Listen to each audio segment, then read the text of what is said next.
Hey guys, welcome back to another video. Now this is officially my second video of my second year on YouTube. So I'm recording two videos in one day. You guys just saw my other video. Now this video, we're going to go back some time now. So if you're kind of new to this channel, about 6 months ago, actually not about, exactly 6 months ago on January 1st, 2021, right at the start of the year, I picked 5 WWE superstars that need to be pushed for the year of 2021. And pretty much what I did was I kept, the record,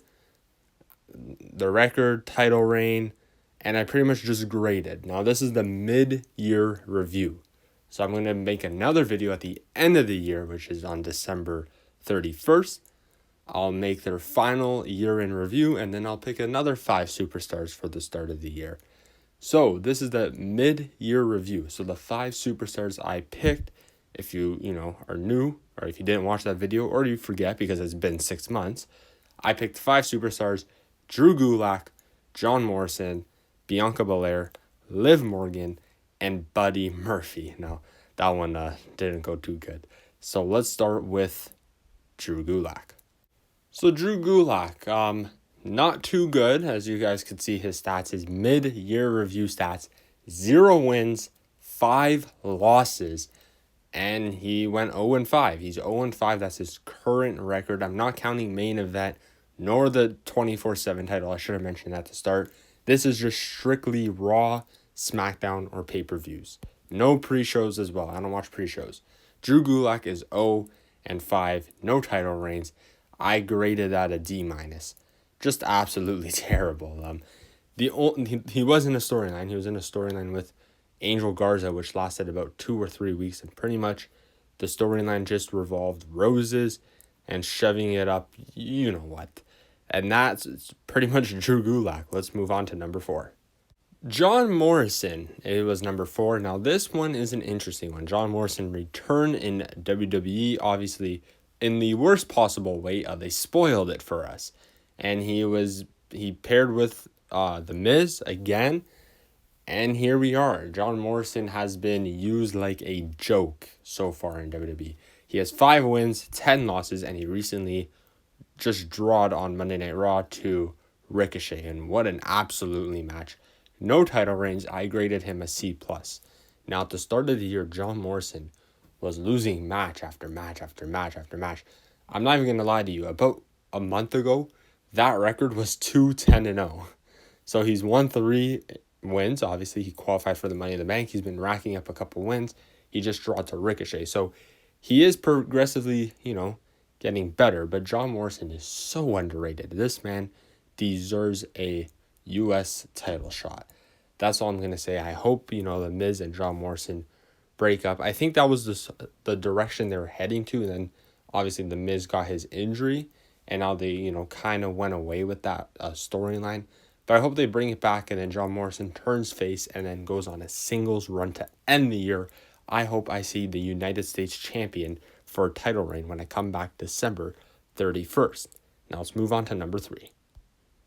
At number 3, we probably have our only positive record, actually, is Bianca Belair. Now, I am so happy and thrilled that WWE finally built a new star in the making. Bianca Belair, they brought her up from NXT at the start of, everything that happened in the world in March. She was on Monday Night Raw, and then they pretty much repackaged her. They re-debuted her on SmackDown. She was in a storyline with Bayley, and then she obviously won the Royal Rumble. She won at WrestleMania, and now she is the current champion, coming off her best performance as the champion against Bayley inside Hell in a Cell. Everything is looking good right now for Bianca Belair. In 6 months, she went 11-4, 11 wins, 4 losses. She's had 1 title reign, which is the current title reign right now she's on, which was the SmackDown Women's Champion. I graded this an A+. I mean, really, Bianca Belair has done a lot in 6 months. She's won, like I said, she's won the Royal Rumble. She main evented WrestleMania. She was in a Hell in a Cell this year, and she is the current champion. WWE finally picked the perfect star for this. She has it all. She's the full package when it comes to a wrestler. Has the charisma, the character, the look, the everything, the wrestling ability, the everything. So this is an A+ for sure, and I can't wait. Maybe we're getting Bianca Belair versus Sasha Banks too. I cannot wait for that match if it happens at SummerSlam. Let's move on to number 2. At number 2, we have Liv Morgan. Now, I'm a huge Liv Morgan fan. I was there when, remember that open town hall segment on SmackDown Live? Liv Morgan and Charlotte Flair had, that promo, and then they had that match. I was there. The crowd was so behind Liv Morgan, and that day I became a Liv Morgan fan, and I still am to this day. And let me tell you, she deserves so much more, to the point where I'm actually going to make a video on why they need to push Liv Morgan. So this one's going to be a bit shorter. So she's won 3 matches. I was going to say she's won 3 wins. She's won 3 matches, 9 losses. She's 3-9. No title reign. And I graded her a B as of right now. Now, she's been kind of in a storyline with Carmella. Not really the best, but she is getting TV time. And that's really all. And as you can tell, I put a picture for her with the Money in the Bank because I want her to win the Money in the Bank. She deserves the Money in the Bank. Now, I'm going to make a video on why WWE should push Liv Morgan. And that's why this is a shorter one for number 2. And now let's go to number 1. But that Liv Morgan video will be coming out maybe tomorrow. I don't know. But yeah. And number 1 is Buddy Murphy. Now, yeah, I know my mood changed. It changed a lot. I just can't believe they released this guy.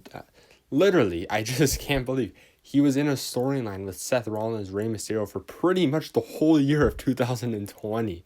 When everything started in March. He was literally in that storyline for the whole year of 2020. I just can't believe they released this guy. And then once Seth Rollins went off TV because, he became a father, Buddy Murphy came off of TV. And then we never saw Buddy Murphy until Seth Rollins came back. And then they were going to pair Murphy with Rollins again. And then they just never did it, and then they released him. I don't know what to say. I literally don't know what to say. 0 wins, 2 losses, 0-2. Those 2 losses were against Cesaro on 1 week, and then the next week was on SmackDown once again. Graded an F. And if you guys are probably wondering, why I'm such a huge Buddy Murphy fan, it's because just like Liv Morgan, when he had that match on SmackDown Live against Roman Reigns, who remembers that match? I don't know what year, maybe 2018, I think 2019. It was in the summer, I know that for sure. But that day I became a huge Buddy Murphy fan. And I'm just pissed. I really am that they released him, and yeah. So that pretty much wraps up the mid-year reviews for all 5 superstars, and so far the best one was obviously Bianca Belair. I graded that an A+, and the worst one was Buddy Murphy, which I graded him an F, mainly because WWE released him. Now, I'm not saying, the grade, I'm just saying how they were booked. It's not because, Buddy Murphy is an F because he sucks. No, it's just how they were built, right? Buddy Murphy gets an F, Liv Morgan gets a B, Bianca Belair gets an A+, John Morrison a C+, Drew Gulak a D-. It's just pretty much their mid-year review. Those low grades don't mean, they're bad at all. No, I picked them because I like them. I like all those superstars, and I want better.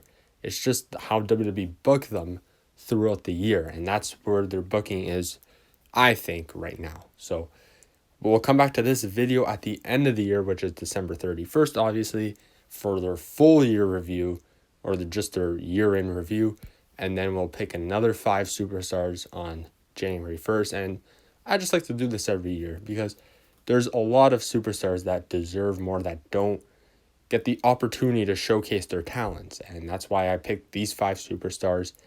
And so far, Bianca Belair has really showed off her talent.